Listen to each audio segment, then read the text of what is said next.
Ay nako, hindi na ata ako makaka-uwi. Pero sige, dahil New Year, pagbibigyan ko kayo. I'm down to create more videos today. Okay, so one of the best Middle Eastern versatile fragrance that I can suggest is this Aroma of Hunter. It is a clone of Sauvage. I think this one performs better than Officer. Pero pwede rin naman si Officer. Sadyang nahihinaan lang ako sa projection longevity niya. And then, mas taga-amoy soapy siya. As in, literal na sabon na lang siya. Compared to the Aroma of Hunter, which has that pepper lemon. And yes, it's kind of soapy. Pero still, it's not that potent. Also, you can try the Fakar. It's a YSLY clone. Hayati. It's also a good one. And yeah.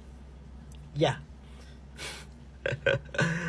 yan yung pangalan niya. It's a Maison Alhambra, if I'm correct.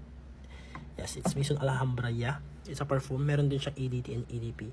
And this one, I think, mas okay na magsasihawas ka. Mas safer siya. Kaso nga lang kung ayaw mo talaga yung parang amoy Arabo, amoy anghit, then don't buy that. Mas safer si Lattafa Fakar or si, yeah,